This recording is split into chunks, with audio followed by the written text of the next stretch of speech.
All right, we are less than 1 week away from the early signing day period. Kirby Smart and the Georgia Bulldogs looking to once again sign the nation's #1 recruiting class.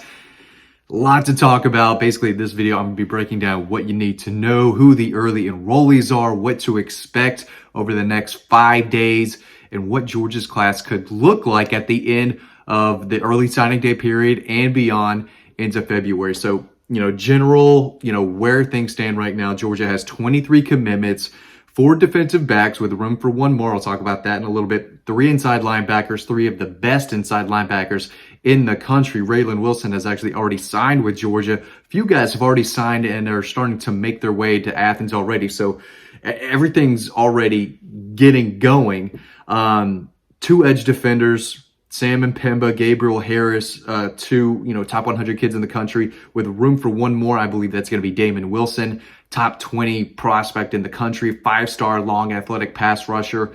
Again, one of the best in the country. He's going to be ranked the highest edge rusher that they, sign in this class if he does choose Georgia, like I think he will on December 21st. They've got just 1 defensive tackle right now, Jamal Jarrett. They need at least 1 or 2 more. And Jordan Hall is the guy to keep an eye on there.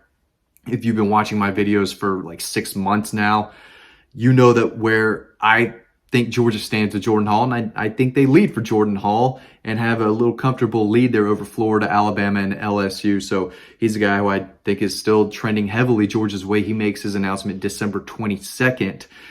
If they land him to go along with Jamal Jarrett, that's a dynamic duo inside. I would still try to take 1 more if the guys are out there that you think you can land. This was a very talented group of defensive tackles in Georgia and across the South. And, the Dogs only have 1 right now on the interior. Again, on the interior, Jamal Jarrett, they need Jordan Hall, in my opinion, and I think they're going to land him. On the offense, they have 4 wide receivers. I think they're done there. Don't think they're going to add another one.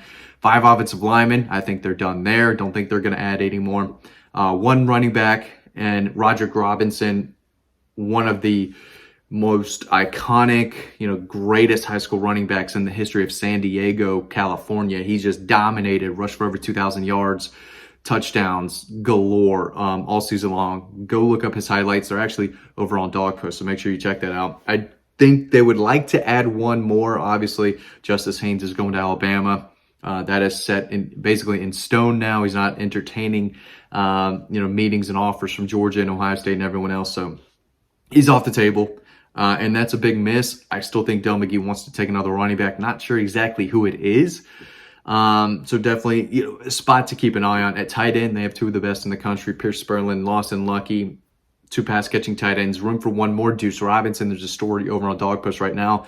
Georgia, Southern Cal battle. And I think it's been that way for, several weeks, probably dating back to maybe September, October. So those have been the 2 standing out. I think Georgia is going to land him, but it's not going to be during the early signing day period. He's going to sign in February. So look for Georgia to get in his home, meeting with him in January instead of, it's why they haven't already done it. So Todd Hartley does not miss. We know this, one of the best recruiters on the staff and in college football in general. He goes to Las Vegas, gets Darnell Washington, goes to Napa, California to get Brock Bowers. Stayed home, got his only target in last year's class in Oscar Delp. Has his guy for the 24 class already in Landon Thomas down in Colquitt County.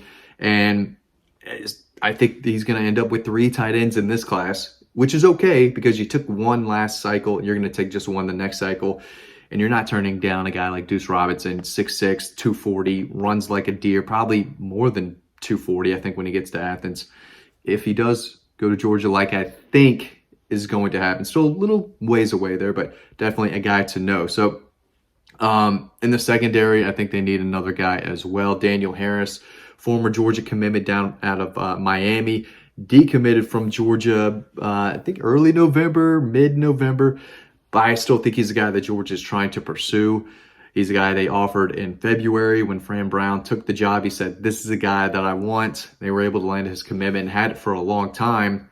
I do think they want to take 5 DBs, and they liked him enough to have him on the commit list for this long. I think they're going to go back and try to land his commitment again. So it's going to be a big signing day, always is, but maybe with less drama than we've seen in years past. I mean, during the Isaiah Crowell era of recruiting, when things just went ballistic every year, whether it was Georgia recruiting related or, somewhere else, there was just so much drama going on. Josh Harvey Clemens, if you remember that recruitment, that went, for a few days after. Roquan Smith, choosing UCLA on TV, not signing the national letter of intent, ended up just getting to Athens. I believe it was later that summer. Just crazy things happen.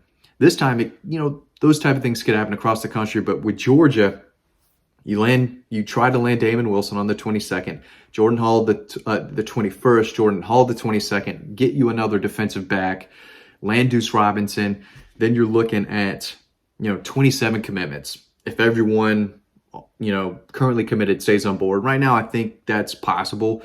We'll see if Justin Rhett decides to maybe back off his commitment. I don't think so. I'm trying to think of some out-of-state guys who could look elsewhere at the last minute. But right now they're sitting at 27. Add a defensive back, that's 24. Possibly add the number one tight end in the country, that's 25. Edge guy, 26. Interior defensive lineman, 27. So that's kind of where I see things going right now. You're going to have to leave some room for, the transfer portal. I think Georgia's going to add a few guys in the transfer portal compared to last year where they didn't, go in and grab anyone at all. I think this year is going to be a little different. What do you do at running back? Do you, throw out a late offer to someone? Do you try to flip someone last minute?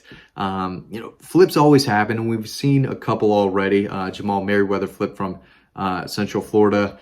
And I believe Anthony Evans flipped from Oklahoma. So we could see it happen again. Maybe they get in on some guys late. Nicholas Harbor is a guy who's not committed anywhere. He's a 5-star athlete. He's going to be in town. I think he's going to be in town this weekend. I know he had confirmed that weeks ago. We'll see if he ends up making it, but that's something to keep an eye on as well. I want to talk about early enrollees right now. These are guys that I've confirmed, who will be with the team sooner than later. Definitely, later this month or in, that first week of January. 5-star DB AJ Harris, 4-star linebacker CJ Allen, 4-star linebacker Raylan Wilson. I think he'll get to campus next week. He signed yesterday.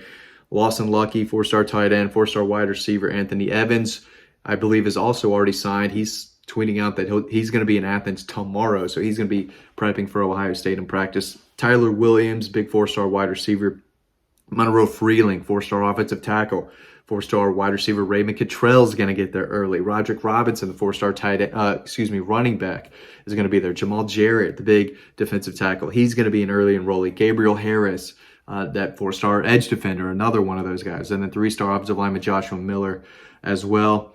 Kelton Smith, 4-star offensive lineman out of Columbus. He's going to sign, but he is not enrolling early. Bo Hewley, 4-star left tackle out of Langston Hughes, state champion. He is not enrolling early. Chris Peel, 4-star cornerback, not enrolling early. Jamal Merriweather, one of the more recent commits, the guy that flipped from Central Florida, plays down in Brunswick Long, 6'3", about 280 right now. Promising young offensive tackle. He is not enrolling early, and neither is the kicker Peyton Woodring. A few other guys too. Sam Pemba, I do think, is an early enrollee, although he didn't tell me.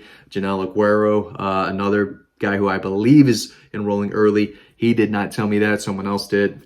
Troy Bowles, I think he's going to be an early enrollee as well as Yazid Haynes. So these guys are getting to campus. They are starting, and we're seeing more and more of that each year, guys, making sure they are academically in a position to where they can get to campus as early as possible. Who does anything their last semester in high school anyway, right? No one needs to be there that spring.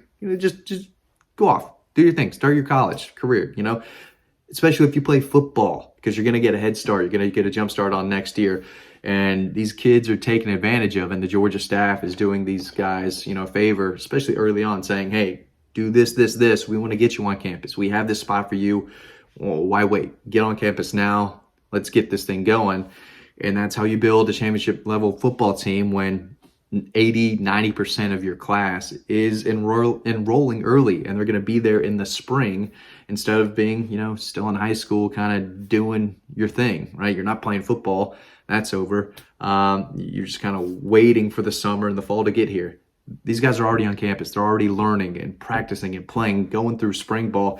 It's really important. And these are guys that are bought into what Kirby's doing. Obviously, everyone is bought into what Kirby's doing, but I expect Wednesday and beyond to be very good days for Georgia recruiting. Obviously, they're getting guys who are signing right now and getting on campus, and I think we're going to see more of that. So it's a fun time. Make sure you're staying glued to Dog Post. I'm going to have as many updates as I can. The more I hear, they're all going to be on Dog Post. So make sure you stay connected with us. Really appreciate y'all watching this video. As always, stay tuned to the next one coming up right now, and I'll see you over on Dog Post.